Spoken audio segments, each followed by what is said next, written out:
한 달만 됐는데, 그렇죠? 한 달이 너무 멀죠? 일주일에 한 번씩 했으면 좋겠네요. 제가 강의하는 것은 일주일에 다 한 번씩 해요. 오늘 저녁에는 이제 청도팀, 그다음에 내일은 저 상해팀, 그다음에 목요일에는 또 이제 울레션, 그렇죠? 그다음에 금요일은 국경팀 이렇게 강의를 합니다. 그리고 이제 한국 팀은 월요일날 저 시대방에 있는 반석교회에 있었고, 그다음 이제 둘째 주는 여기 여기 빠지고, 그다음에 금요일은 수요일은 저 수원의 MTF 순회 성교 공동체라고 되어 있습니다. 그게 오래전부터 한 스튜디오를 만들었는데 그 공간이 한 10명, 딱 15명 앉을 책상이 되어 있어요. 네, 거기서 505를 강의하고 있고, 안산의 센터를 만들어 하는데 여러 가지로 하나님이 기다리라, 그렇죠? 제가 준비도 안 돼 있고, 그래서 기다리라. 그간에 내년 1월달부터는 저 제주도에 중국 지도자들을 제주도에 초청해서 집중적으로 대면 강의하는 그 센터가 지금 완전히 마련되어 있습니다. 그래서 내주부터 지금 제가 하는 그 팀이 아니고 다른 팀이 거기서 훈련을 받게 돼 있어요. 여러분이 부탁하는 것은 저를 위해서 좀 기도해 주시기 바랍니다. 저는 완전한 프리랜서입니다. 오직 혼자 사는 거예요. 혼자서. 그래서 이번에 이제 목요일날 강의를 준비하면서 참 하나님 앞에 간절히 기도했어요. 저도 스태프를 좀 붙여주시고 또 나가서 재정적인 혼자도 좀 붙여주세요. 그죠? 그것 앞서 저를 기도해줄 기도해줄 교회를 하나 연결시켜 주셔요. 그렇게 기도했어요. 하나님 이제 불쌍히 여기시면 붙여줘서 이 사역들을 위해서 함께 기도하는 교회를 엮어주실 줄 생각합니다. 여러분이 그것을 위해서 여러분이 기도할 때마다 좀 저를 기억하시고 기도해 주시길 바랍니다. 이 혼자서 이제 하는 이 사역이 오래 숙달되다 보니까 별로 이제 그런 것에 생각을 없었는데 갑자기 그런 생각이 이번에 이제 그 목요일날 강의를 준비하면서 그런 생각이 들었어. 여러분의 이야기합니다.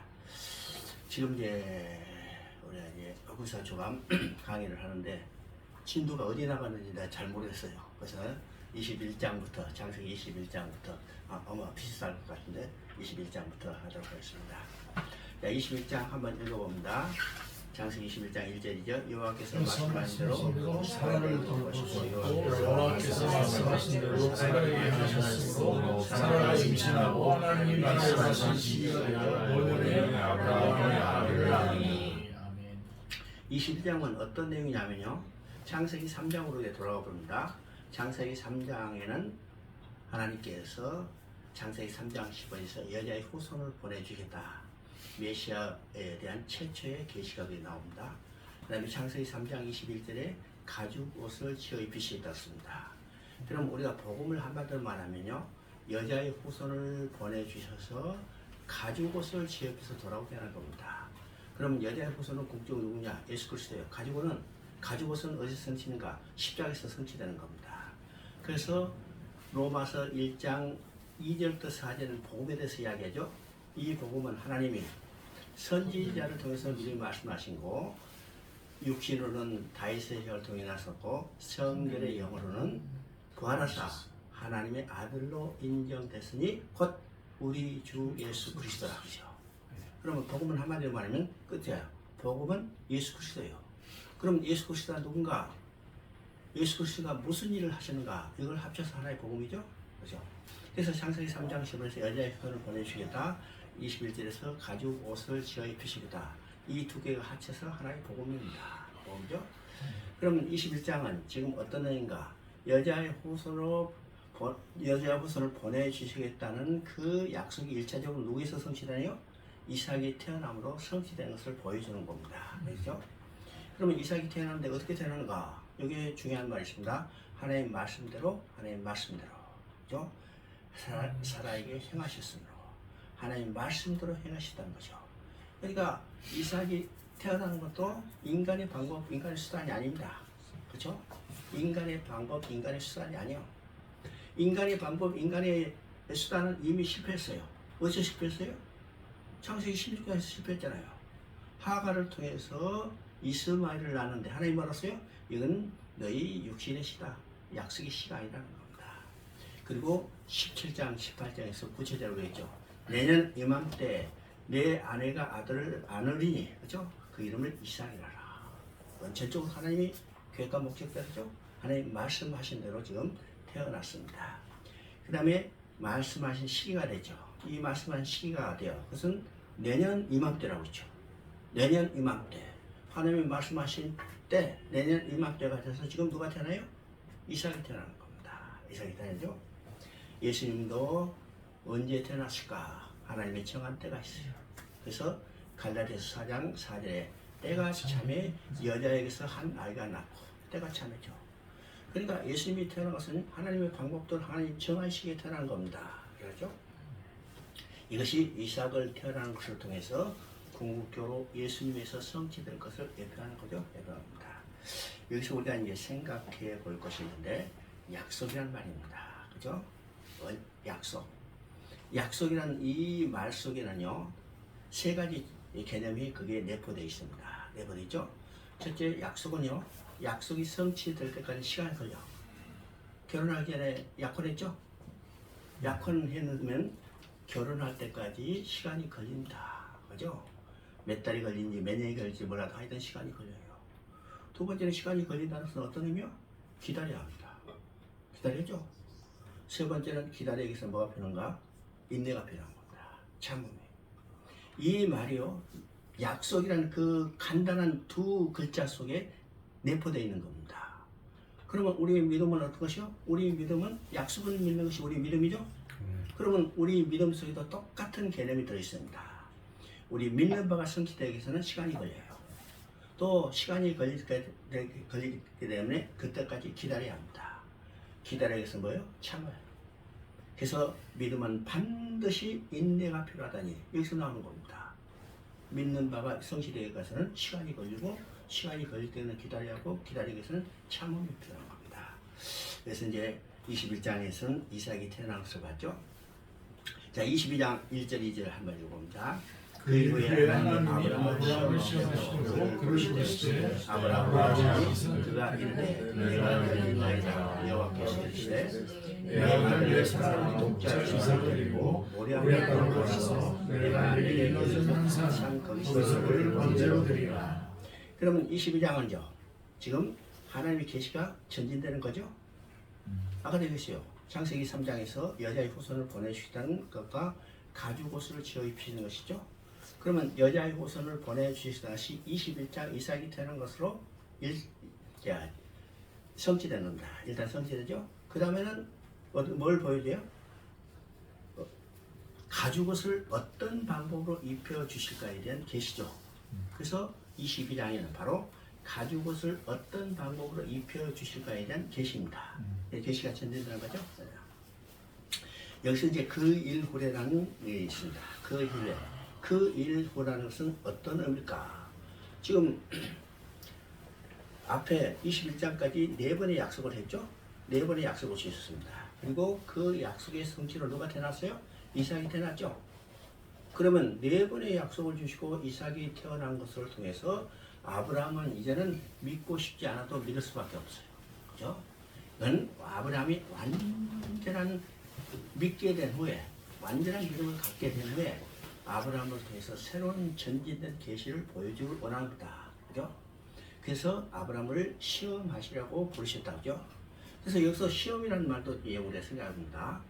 어떤 목사님 이제 설교할 때 아브라함을 시험하느라 믿음이 튼튼하고 강한가 시험한다 이렇게 얘기하는데 이거는 믿음을 시험하는 의미가 아닙니다. 왜요? 그 일우라는 말을 지금 이야기했죠. 네 번의 약속을 주고 그 약속의 성취로 이삭이 태어났기 때문에 아브라함은 믿고 싶지 않아도 믿을 수밖에 없어요. 그러니까 아브라함의 믿음이 이제는 시험할 필요 없습니다. 그러면 하나님이 아브라함을 시험한다는 것은 어떤 것인가? 하나님이 전진된 계시를 보여주기를 원하는데 그것을 하나의 지금 아브라함이 주인공으로서 역할을 담당해요. 이것을 제대로 소화낼 수 있는가를 시험하는 겁니다. 그렇죠? 더 나아가서는 이 시험은 하나님이 하실 일을 지금 아브라함에게 보여주기를 원하는 시험입니다. 여러분요, 이 시험한다는 말이 어디서 우리가 나오냐면 요한복음 6장이죠. 요한복음 6장은 어떤 내용이요? 지금 예수님께서 오병이어의 기적을 베푸시는 겁니다. 그래서 예수님을 따라다니는 수많은 머리가 지금 광야에서 밤이 됐어요. 광야에서 밤이 됐죠?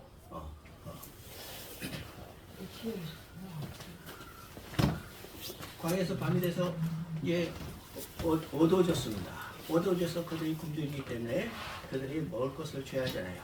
뭘 줘야죠? 그래서 예수님께서 빌립에게 말합니다. 너희가 먹을 것을 사다 주라. 그렇죠? 너희가 먹을 것을 사다 주라.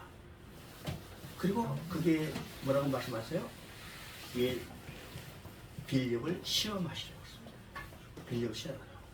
그럼 빌립을 시험하시라는 것은 야, 내가 어제 돌 여기 마련해가지고 음식 장만해서 먹이라고 것을 할 수 있는가를 시험하라고요? 그건 절대로 불가능합니다.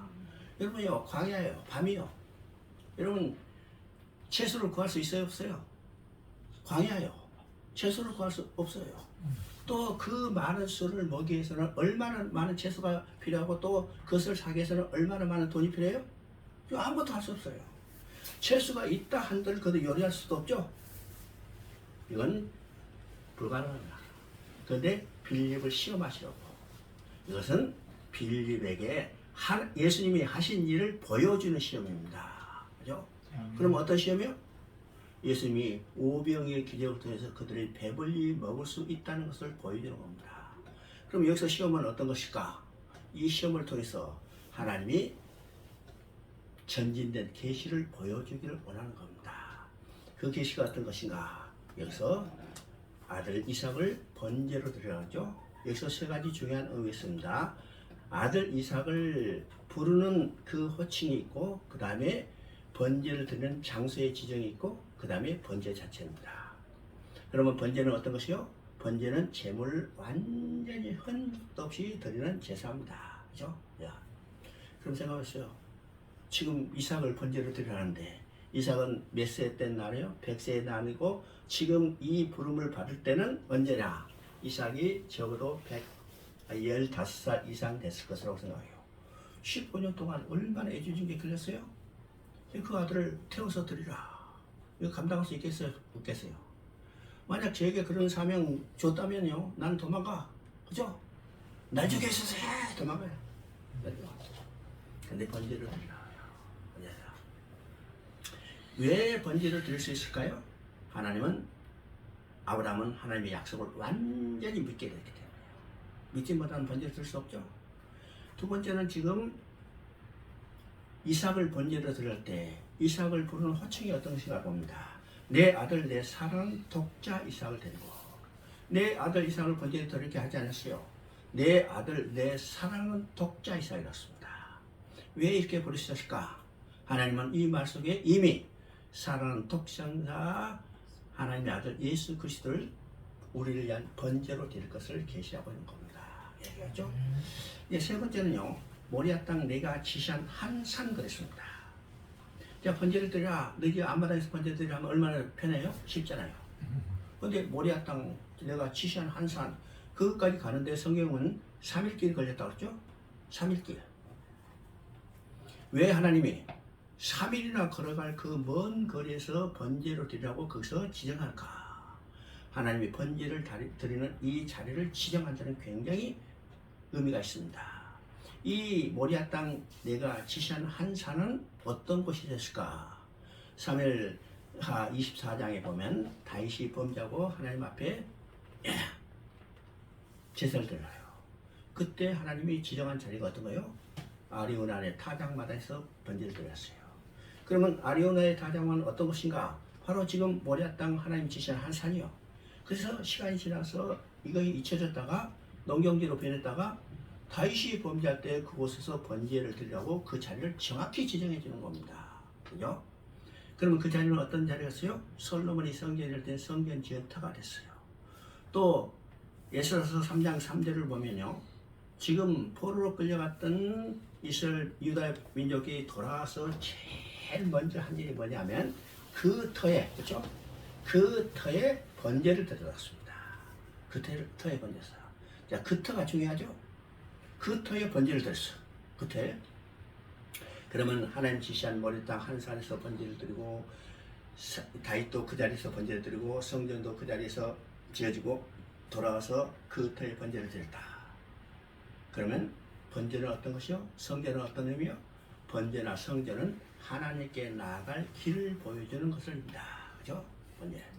번제를 통해서만 하나님께 나아가시고, 성전을 통해서만, 성전은 곧 그리스도의 표현이니까 성전을 통해서만 함께 하나님께 나아갈 수 있죠. 그럼 번제나 성전은 어디에 지어지는가? 하나님이 정한 그 자리에 쓰여요. 그 자리. 왜 그 자리가 중요할까요? 인간이 하나님 앞에 나아갈 수 있거든요. 하나님이 정한 그 자리에 하나님의 정한 그 방법을 통해서만 나갈 수 있습니다. 하나님이 그 정한 그 자리는 어디냐? 갈보리 십자가고, 하나님이 정한 그 방법은 어디예요? 여자의 후손이 어린이 나이에서 십자가에 죽으신 거예요. 그러니까 인간이 하나님 앞에 나아갈 수 있는 유일한 길은요, 갈보리 십자가에 피 흘려 죽으신 예수 그리스도를만 통해서 하나님께 나아갈 수 있다는 것을 여기서 보여주고 있습니다. 그렇죠? 자, 22장 8절 봅니다. 번제할 어린 양은 하나님이 자기를 위하여 친히 준비하시니라. 22장 14절 보니까 그 땅 이름을 여호와 이르라고 했습니다. 그러면 이 내용 어떠신가? 지금 모리아 땅 내가 지시한 한 산이거든요.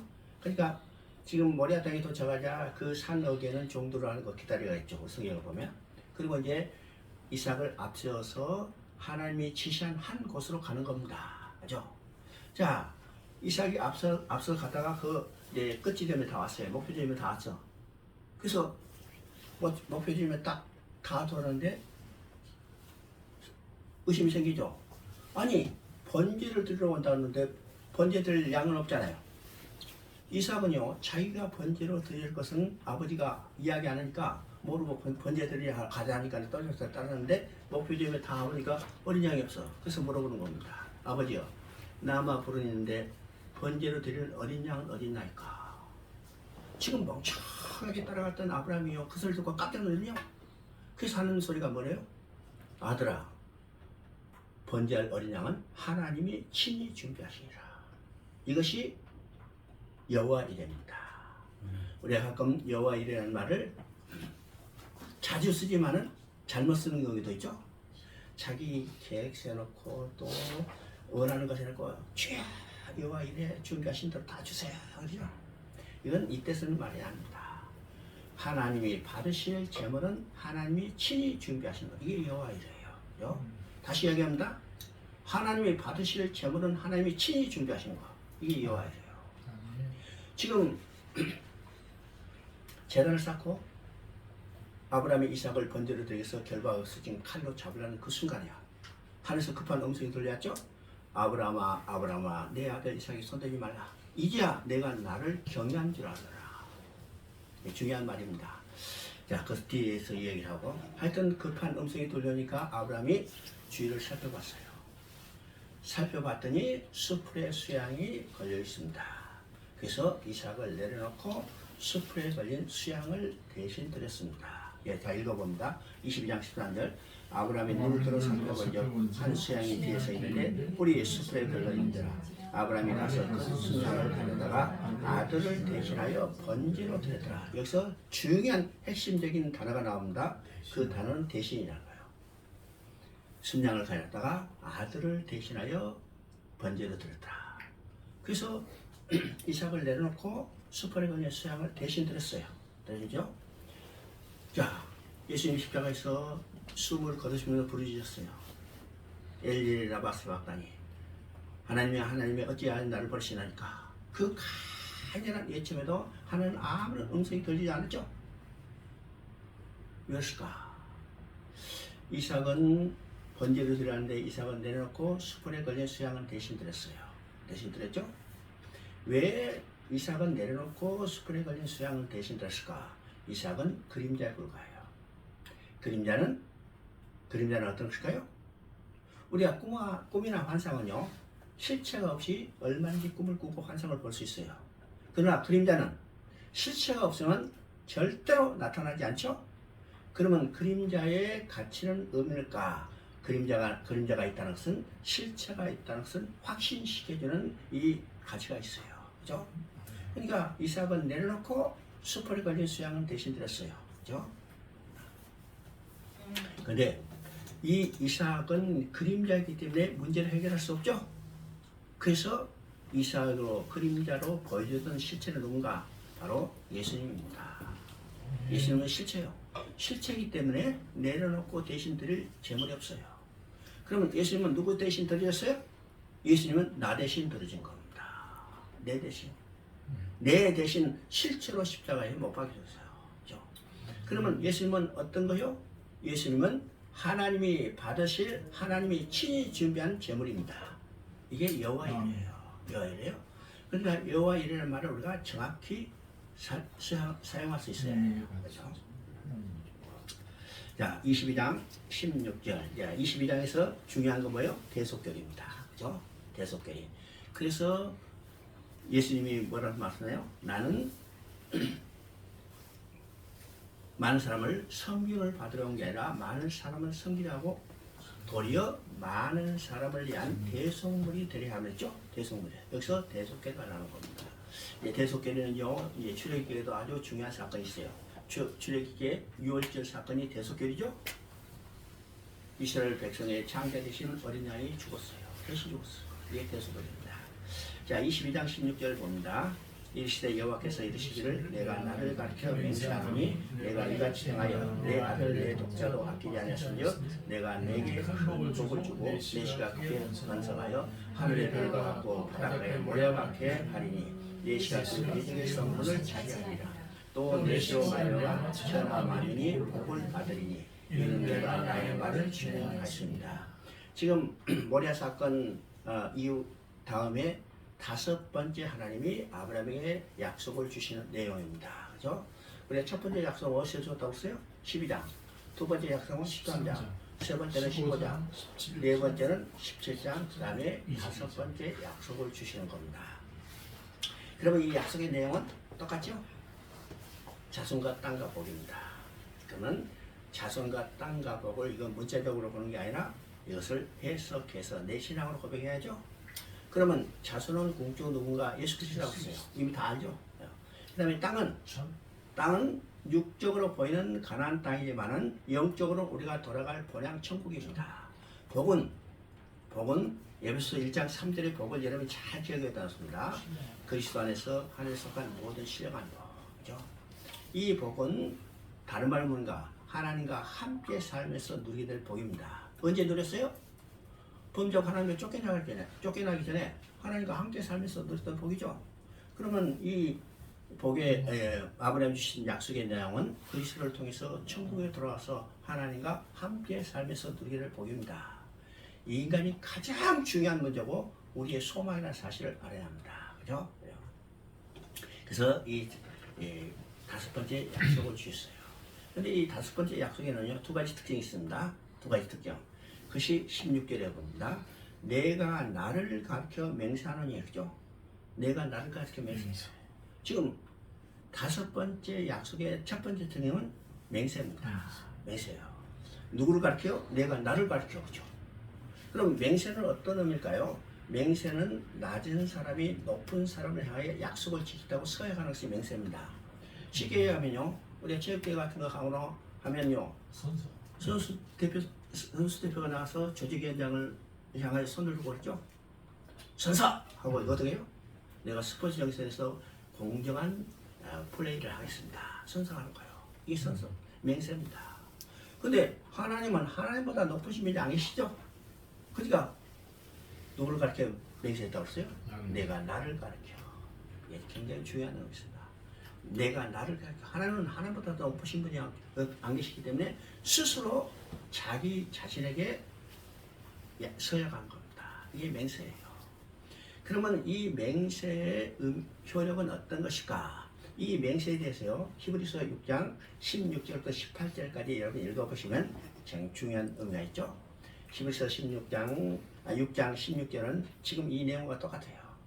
맹세, 하나님이 자기 자신으로서 맹세했는데 그 맹세 효력은 어떤 것인가? 모든 다투는 일의 최종적인 확정이라. 한번 잘 읽어봐요. 6장 16절.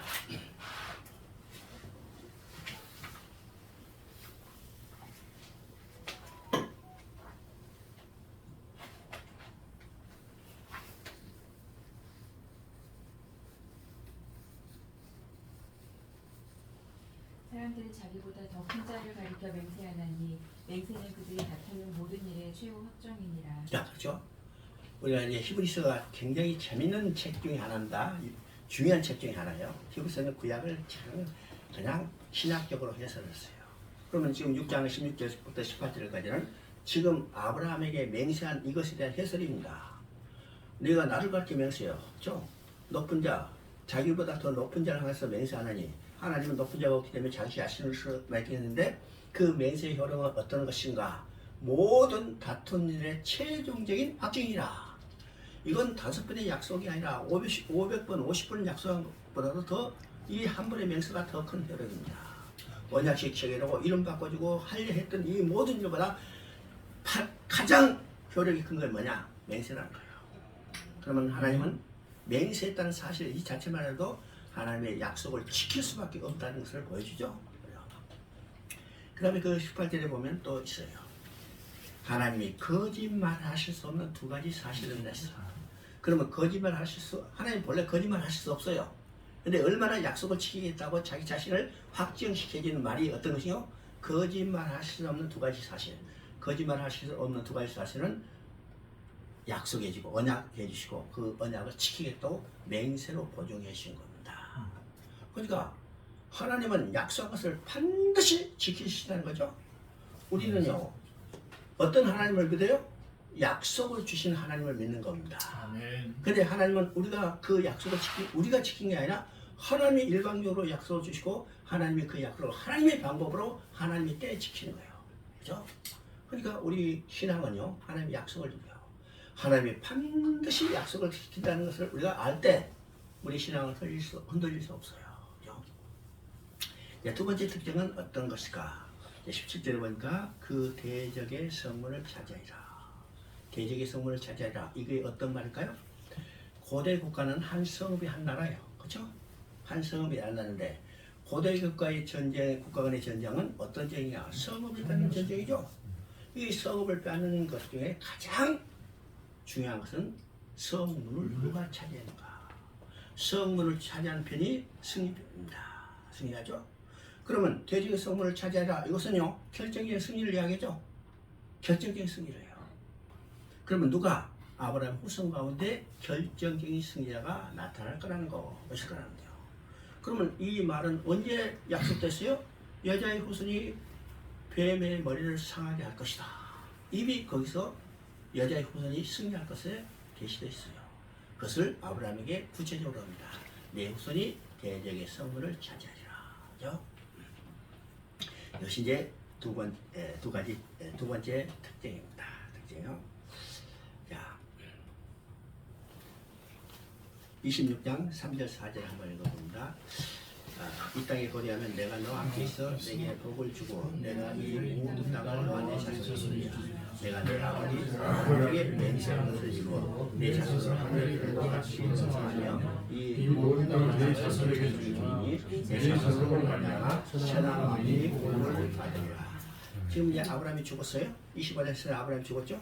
아브라함이 죽자 26장에서는 아브라함에 주시던 약속을 그 아들 이삭에게 계승하는 겁니다. 해야죠. 그러면 이 내용을 읽어보면요. 아브라함이 주시던 약속 똑같은 거죠. 자손과 땅과 복입니다. 그러면 이 자손과 땅과 복을 내가 항상 이야기하지만요. 그냥 문자적으로 읽으면 안 돼요. 이것을 해설해서 읽어야 해요. 그럼 자손은 그리스도요, 땅은 천국이요, 복은 하나님과 함께 살면서 누리게 될 복. 그러면 이 약속의 내용은 그리스도를 통해서 천국에 돌아가서 하나님과 함께 살면서 누리게 될 복이죠. 이것을 다른 말로 말하면 복음이고 이 복음이 누구에게 전했어요? 오늘 나에게 되는 거예요. 아멘. 여러분이 받은 복음이 다른 복음이 아니요. 복권 당첨되는 그런 복음이 아닙니다. 그리스도를 통해서 천국에 들어서 하나님과 영원히 함께 살게 될 이 복이요. 이 복음입니다. 그래서 아브라함이 받았던 복음이나 지금 이삭이 계승됐던 복음이나 그것이 오늘 나에게 계승됐다는 사실을 알아야 합니다. 그러면 아브라함에게 전했던 복음이 아브라함이 주셨던 약속이죠. 그러면 그 복음이 나에게 전했다면 내가 믿는 것은 뭐요? 바로 아브라함이 주신 약속을 내가 지금 그 약속을 믿고 복받는 거예요.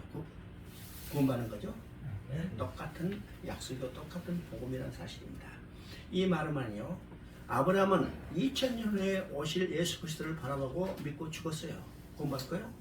오늘 2000년 전에 오셔서 십자가에 피 흘려 죽으신 그 예수 그리스도를 바라보고 믿고 우리가 구원받는 겁니다. 그러니까 시간만 다르게 똑같은 거죠. 그죠? 그래서 우리가 성경에 일관성과 통일성과 점진성을 우리가 드러나게 된 것을 보게 됩니다. 자, 28장을 봅니다. 28장 12절 봅니다. 꿈에 본적 선수가 땅에 섰는데 그 꼭대기가 하늘에 닿고 또 본적 하나님의 사자가 그 위에서 오르락내리락 하고. 자, 25장에는 이삭이 이제 에서 야곱이 태어나고 26장에는 이제 이삭에게 약속이 계승됐죠. 그리고 이제 27장에는 어떤 일이 벌어졌을까? 우리가 잘 알았지. 그래서 야곱이 팥죽한 거에 에서로부터 장자권을 샀어요. 그리고 또 변장을 해서 에서로 변장해서 아버지를 속이고 축복권을 받아냈습니다. 받아냈죠. 그래서 이제 27장 41절을 보면 에서가 그냥 화가 나죠. 다 뺏겼어. 그래서 야곱을 죽이겠다고 마음먹습니다. 그것을 그 어머니가 리브가 듣고라. 야, 너 내 형이 죽이겠다. 도망가라. 예. 누가 부추겼어요? 엄마가 부추긴 거예요. 다 준비해가지고. 그래서 지금 하나로 도망가고 있는 겁니다. 그죠? 하나로 도망가다. 하나까지 가면 이 거리상으로 몇천 킬로예요. 몇천 킬로.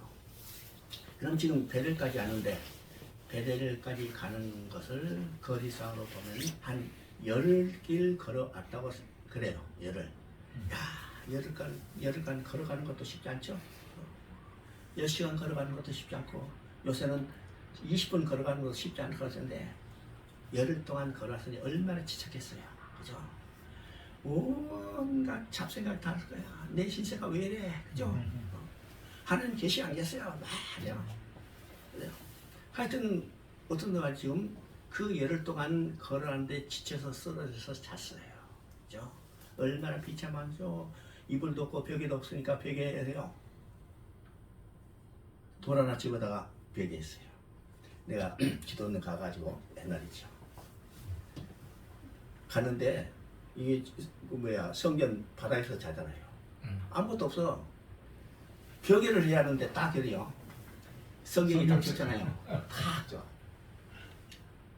어떤 사람이 와가지고 머리를 팍팍 차는 거예요. 하는 말이 야, 이 걸어간 척을 벽에 해서 안 되나? 내가 그랬어요. 벽에 하고 잤더니 성경이 머리에 쏙쏙 들어와 했더니가 가버린 거야.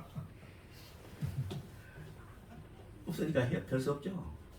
돌베개를 사서 잤어요.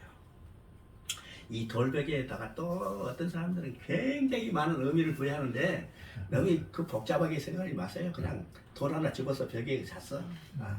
이 잠든 사이에 하나님이 그 꿈에 나타나서 환상으로 보여주는 내용이 28장입니다. 근데 28장은 굉장히 중요한 의미가 있습니다. 그러면 첫 번째 환상은 12절이죠. 꿈에 본적 그죠. 사닥다리가 땅에 서 있는데 꼭대기 하늘에 닿고 본즉 하나님의 사자가 그에 오르락내리라. 이거는 근본적으로 어떤 개념이며 땅과 하늘의 개념입니다. 그럼 땅과 하늘의 개념은 어떤 것인가? 땅에서 하늘로 올라갈 수 있어요, 없어요? 그죠? 땅에서 하늘로 올라갈 수 있어요, 없어요? 땅에서 하늘로 근본적으로 올라갈 수 없다는 개념입니다. 이 질문을 했더니 우리 중국 학생이 올라갈 수 있습니다. 어떻게 올라가는데요? 비행기 타면 올라가면 된대. 그죠? 비행기 타고 올라가서 몇 시간 버틸까요? 하루를 못 버티고 나와요. 내가 저기 남부 파라과이까지 가는데 인천공항에서 출발해가지고 출발해가지고 거기에 파라과이 공항까지 도착하는 딱 36시간 걸리더라고요. 36시간 걸리는데 36시간 비행기 타는 게 아니고 미국에서 2번 갈아타고 그러니까 2번 갈아탔는데 얼어요? 벌써 12시간이 이거 대기시간이 지나가 버린 거예요. 그러니까 하루 24시간 온전히 비행기 뭐 우주선에 있는 사람은 몰라도 없어요. 이 말은 근본적으로 하늘과 땅은 하늘에서 하늘로 올라갈 수 없다는 먼 거리를 개념합니다. 그러면 땅에는 누가 있을까? 사람이 있고 하늘에 누가 계세요? 하나님 계세요. 이 말 다른 말은요. 땅에 있는 인간이 하늘에 계신 하나님께 도저히 올라갈 수 없어요. 그러면요. 근본적으로 본래는 하나님과 인간이 함께 살았어요. 함께 살았어요? 안 살았어요? 함께 살았어요. 언제? 창세기 1장에 일이 하나님과 인간이 함께 얼굴을 맞이하며 서로 대화를 나누며 살았어요. 근데 왜 하늘과 땅만큼 거리를 멀어졌을까요? 죄 때문이에요. 죄 때문이에요. 죄가 하늘과 사람 사이에 큰 부록을 냈죠. 근데 하나님은 죄로 말미암아 지금 땅바닥으로 떨어진 인간들에게 결코 마음을 놓지 않아. 이게 누구 마음이에요? 이게 부모의 마음입니다. 자식이 아무리 못된 짓 해서 다른 사람이 혈대 손가락 때문에 죽일 놈 살인마 하지만은 그 부모는 자식이 절대로 마음이 떨어지지 않아요. 이게 누구의 마음이에요? 하나님의 마음이에요. 그래서 하늘로 땅에서 산으로 사닥다리를 놓고 사닥다리 위로 하나님의 사자가 오르락내리락 하는 겁니다. 하나님의 마음은 죄진 인간, 하나님 앞에 쫓겨난 인간과 지속적인 교제를 원하시는 거죠. 이 교제가 뭘까? 하나님과 인간 사이에 교제를 이루어지는 중보자가 필요한 거예요. 그럼 중보자는 누구예요? 중보자는 우리 주 예수 그리스도예요. 하나님과 사람 사이의 중보자는 오직 한 분이시니 그 우리 주 예수 그리스도라. 뿐만 아니라 이 사닥다리는 하늘로 올라가는 길이 되는 거죠? 길이 됩니다. 그래서 이 사닥다리는 누가? 나는 길이요 진리요 생명이니 나로 만나지 않고는 아버지께 못 잡아버리라. 바로 길 대신 예수 그리스도를 믿는다. 그렇죠? 그러면 우리는 누구를 통해서만 하나님께 나갈 수 있어요? 길 대신 예수 그리스도만 통해서 나갈 수 있어요. 이 사닥다리를 통해서만 하나님께 나갈 수 있어요. 그래서 이 사닥다리의 꿈은 요한복음 1장 51절에 예수 그리스도를 통해서 성취된 것을 보게 됩니다. 자, 28장 13절 14절 봅니다. 또 번쩍 여호와께서 그에게 서서 이르시되 나는 여호와의 너의 주 아브라함의 하나님이요 이삭의 하나님이라.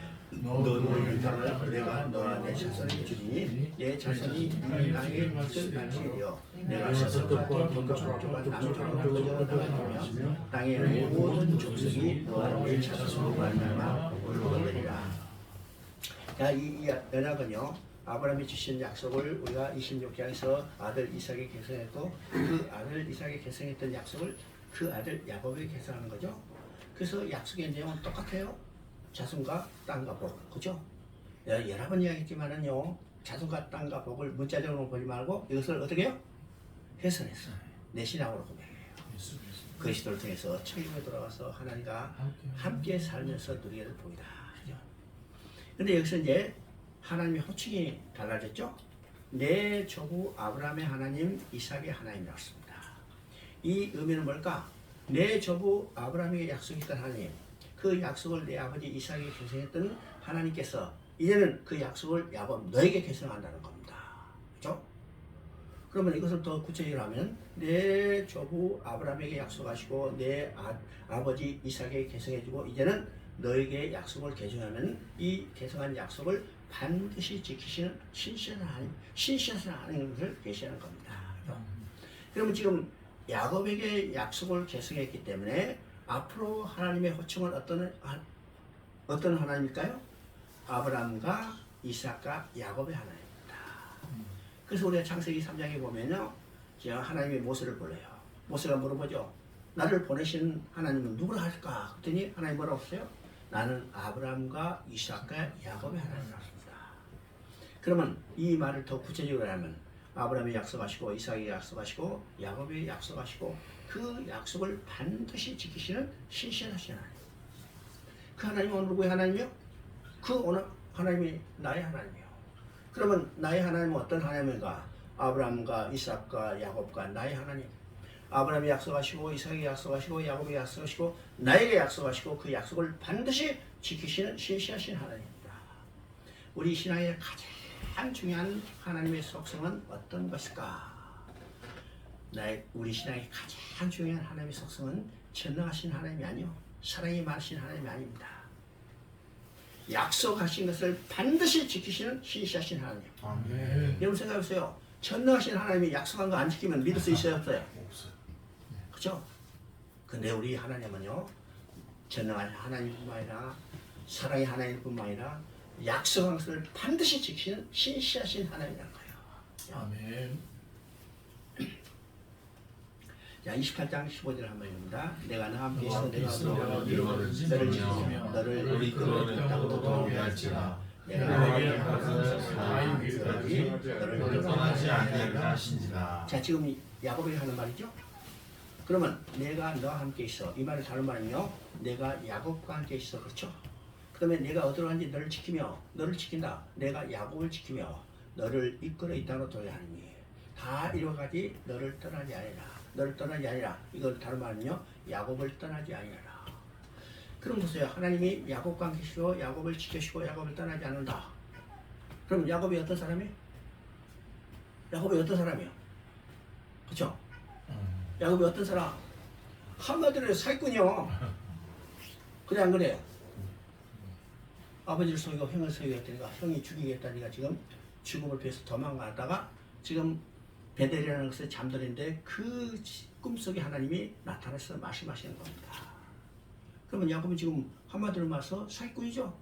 이 말을 다른 말은요. 하나님이 사기꾼과 함께 계시고 사기꾼을 지키시고 사기꾼을 따르지 않는다는 거예요. 이야 놀라운 이야기죠. 우리가 믿는 하나님은 사기꾼과 함께 계시고 사기꾼을 지켜주시고 오늘도요. 범인을 숨기면 범인 은닉죄에 걸리죠. 그래 안 그래요? 하나님 지금 죄인이네. 그렇죠? 이 말은 어떤 의미입니까? 왜 하나님이 야곱과 함께 계시고 야곱을 지키시고 야곱을 떠나지 않을까요? 야곱에게 주신 약속 때문이에요. 아멘. 야곱이 하나님이 함께 계시고 야곱의 하나님이 지켜주시면 어떤 자격이나 공로가 있었는 게 아니요. 하나님이 야곱에게 주신 약속을 지키기 위해서 하나님과 함께 계시고 야곱을 지켜주시고 야곱을 이끌어요. 그러면 그 하나님은 오늘 누가 함께 있어요? 나와 계세요. 내가 어떤 사람이요? 나는 야곱보다 더 낫다고 생각하는 사람 손 들어봐요. 우리 중에요. 야곱보다 더 나은 사람 없어요. 그러나 하나님은 나와 계시고 나를 지키시고 나를 떠나지 않아요. 왜일까? 아멘. 내게 또 야곱에 주신 약속과 똑같은 약속이 내게 있기 때문에요. 그래서 하나님은 내게 주신 약속을 지키기 위해서 나와 함께 계시고 나를 지켜주시고 나를 떠나지 않는 사실입니다. 이것이 우리의 신앙의 확신이요. 아멘. 어떤 사람은 다 거룩하게 살아야 그냥 하나님이 은혜를 베푸신다 이렇게 해요. 하는데 천만의 말씀이에요. 그러려면 하나님의 은혜 받을 사람 아무도 없습니다. 아무도. 하나님은 우리 모습 이대로 그대로 받아주신 하나님. 그죠? 이것이 우리의 담대함입니다. 우리가 거룩하기 때문에 하나님께 나갈 수 있다면 하나님께 나갈 한 사람도 없죠. 그러나 우리 이 모습 그대로 받아주시기 때문에 우리는 스스로 하나님께 나갈 수 있다는 거예요. 아멘. 이게 우리 신앙의 담대함입니다. 그 다음에 28장 16절 17절 읽습니다. 야곱이 잠이 깨어 있는데 여호와께서 과연 여기 계시는 내가 아니었다. 이 두려움이 두렵다. 이것은 다름 아닌 하나님의 이로 이건 신학적으로 굉장히 중요한 의미가 있습니다. 지금 이제 12절부터 사닥들이 꿈에다가 약속을 주시고 함께 있다가 확실히 약속을 주신 다음에 지금 야곱이요 잠이 깼어요. 깼으면서 하나님 여기서 나한테 말씀을 했는데 하나님 여기 계시구나. 그거 하는 말이 뭐였어요? 여기가 하나님의 집이구나. 이 하늘 문이 열었습니다. 여기서 우리가 집이라고 되어 있는데 옛날에는 성전이라고 되어 있죠. 옛날 개혁 한국판 성전인데 집이라는 개념도 우리가 해야 되는데 성전이라는 개념으로 그대로 써놨다면 더 좀 우리가 이해하기 쉬웠을 겁니다. 그죠? 집이라 하니까 이건 이제 헬라어 찾아보고 뭐 찾아봐야 돼. 히브리 찾아봐요. 이건 집이라는 개념은 성전의 개념, 예배하는 장소 이런 것들이 있습니다. 물론 거치하는 집도 있죠. 근데 여기서 뭐라냐? 하나님의 집이요. 어디가? 여기가 하나님이 계시는 곳으로. 그러면 여기서 성전의 근본적인 개념은 눈에 보이는 가시적인 건물이 아니라는 겁니다. 성전의 근본적인 개념은 하나님이 계시는 처소고 더 나아가서 하나님과 백성이 함께 사는 처소, 이 처소가 하나님의 성전, 하나님의 집이라는 개념입니다. 그러면 성경은 어떤 책일까? 우리 성경에 대해서 여러 가지로 이야기하지만요, 성경의 핵심은 뭐냐면 하나님 나라를 건설하는 데 있어요. 그죠? 그래서 우리가 성경을 하나님 나라의 관점에서 보는 그 책들도 많이 있죠. 그러면요, 하나님 나라를 지어가는데 무엇에 근거를 두고 하나님 나라를 지어가는가? 언약의 근거를 두고 지어가요. 어떤 방법으로 지어가는가? 구속사적 방법으로 지어가는 겁니다. 그리고 근본적으로 하나님 나라 언약의 관점에 본다, 구속사 관점에 본다서는 거의 똑같은 거예요. 하나님 나라를 건설하는데 무엇에 근거해서 언약의 기초를 두고 방법은 구속사적 방법을 가지고 지어가는 겁니다. 근데 또 하나 우리가 알 것은 하나님은 하나님 나라를 건설하는 것을 뭘로 표현할 수 있냐면 성전으로 표현할 수 있어요. 그러니까 성경 전체는요, 두 단어로 우리가 하나님의 마음을 이야기할 수 있다고 그랬죠? 두 단어. 하나님 사랑 이웃 사랑. 어? 하나님 사랑 이웃 사랑. 그래. 지금 사랑하기 때문에 함께 살자는 것이 성경 전체 하나님의 마음이야. 그죠? 그러면 창세기에서 어떻게 했어요? 사랑하기 때문에 함께 살았어요. 그래서 인간이 살아갈 환경을 다 조성했죠. 그리고 거기다가 하나님이 인간을 자신의 형상대로 인간을 지어서 거기 두시고 하나님과 함께 살기를 원했어요. 다른 말로 성전을 지은 거죠. 근데 그 성전이 파괴됐어요.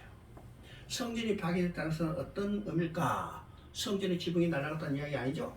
성전 기둥이 무너졌다는 이야기 아니죠? 함께 살던 백성, 함께 살던 아내, 함께 살던 아들이 떠나가 버렸어요. 성전이 파괴된 거죠. 그러면 성전의 회복은 어떤 것일까? 떠났던 백성을 돌아오게 하는 거예요. 떠났던 아내를 찾아온 거예요. 잃어버렸던 자식을 찾아오는 거예요. 그죠? 이게 하나님의 구원계획이고, 이 구원계획이 어디서 완성됐을까? 계시록에서 완성됐죠? 계시록이 완성됐어요. 그러면 계시록에서 완성됐다고 선언한 것이 무엇인가를 우리가 한번 봐야 합니다. 계시록 21장 3절 한번 읽어봐요.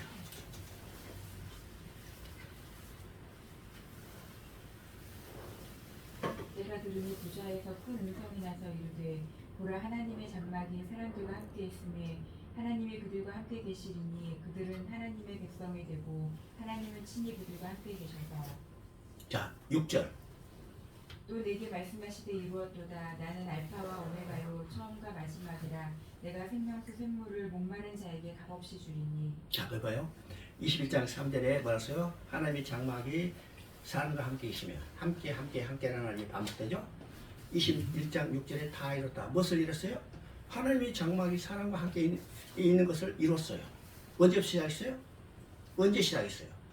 창세 때 시작했죠.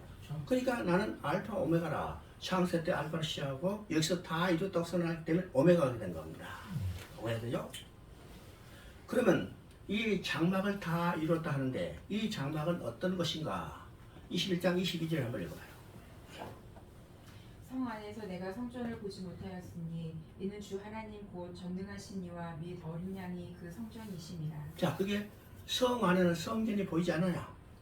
보이지 않아. 그럼 보이지 않으면 성전이 없는가? 아니, 있다는 거예요. 어떤 것이요? 주 전능하신 하나님과 어린 양이 성전입니다. 아멘. 하나님 백성과 함께 사는 그 자체가 성전이요. 아멘. 성전이죠. 그럼 그 성전이 어디에 지어졌어요? 오늘 어디에 지어졌어요? 오늘 내가 하나님 성전이고 하나님이 내 안에 계시잖아요. 이게 성전의 개념입니다. 아멘. 그래서 지금 성전이라는 가시적인 이 건물의 형태로 지금 성전이라는 이름이 써졌는데 성전은 근본적으로 우리가 생각하는 그런 가시적인 건물이 아니고 하나님과 백성이 함께 사는 처소다. 여러분 이게 정리가 돼야 여러분 성경을 올바로 이해할 수 있습니다. 놀랍게도요, 성경은 66권 중에 성전에 대한 이야기가 없는 성경이 몇 권 없다는 사실을 여러분이 봐야 해요. 왜요? 성전 자체가 하나님과 백성이 함께 사는 처소이죠.